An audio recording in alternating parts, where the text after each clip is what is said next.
আসসালামু আলাইকুম ওয়া রাহমাতুল্লাহি ওয়া বারাকাতুহু। সম্মানিত দর্শক, সকলকে স্বাগত জানাচ্ছি আরও একটা নতুন ব্লগে। বিষয়টা হচ্ছে ভারতের সাথে বাংলাদেশের যোগাযোগ নিয়ে। আপনারা জানেন ইতিমধ্যেই বাংলাদেশে স্বৈরাচারের পতন হয়েছে এবং এই স্বৈরাচারের পতনের মধ্যে দিয়ে যে বিষয়টা স্পষ্ট হয়েছে যে ভারত বাংলাদেশের সাথে এখন যে কোনো ধরনের দ্বিপাক্ষিক কাজ করতে বিশালভাবে ভয় পাচ্ছে।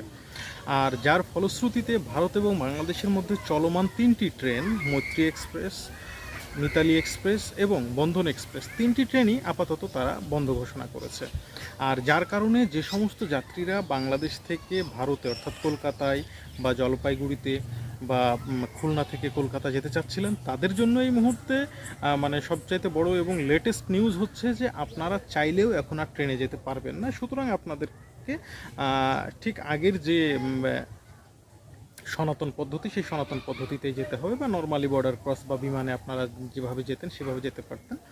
তো এখন কথা হচ্ছে যে আপনি কি বাসে যেতে পারবেন কিনা। বাসে যেই সমস্ত বাসগুলো দুই দেশে অপারেট করা হয়, অর্থাৎ বর্ডারে গিয়ে আপনাকে আবার বাস চেঞ্জ করে যেতে হয়, সেই সমস্ত বাসগুলো আপাতত চলবে। কিন্তু যেই সমস্ত বাস সার্ভিসগুলো রীতিমতো বাংলাদেশ থেকে সরাসরি ভারতে চলে যেত, যেমন ভারতের টিআরটিসি, সৌহার্দ্য, এছাড়া বাংলাদেশের যে বিআরটিসির বাসগুলো শ্যামলী এনার ট্রাভেলস নিয়েছিল, এই সমস্ত বাসগুলো যে ভারতে সরাসরি চলে যেত সেটা আর হবে না।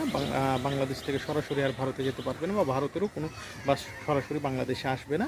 বা টিআরটিসি দেখা যাচ্ছে কলকাতা থেকে ঢাকা আসতো এবং ঢাকা থেকে তারা আগরতলা চলে যেত, বা টিআরটিসি যেটা কলকাতা থেকে ঢাকা আসতো এবং ঢাকা থেকে আগরতলা চলে যেত, এই সার্ভিসটাও আপাতত বন্ধ হয়ে গিয়েছে। তো যারা ভারত বাংলাদেশ যাত্রী আছেন এই মুহূর্তে তাদের জন্য এটাই হচ্ছে সবচেয়ে লেটেস্ট নিউজ। ভারত এই মুহূর্তে আর কোনো প্রকারের মানে বাংলাদেশে যতক্ষণ পর্যন্ত একটা মানে স্থায়ী সরকার না আসছে, আশা করছি ততক্ষণ পর্যন্ত ভারত কোনোভাবেই আর বাংলাদেশের সাথে এই ধরনের দ্বিপাক্ষিক যোগাযোগের ক্ষেত্রে রেস্ট্রিকশানগুলো মেনটেন করে চলবে।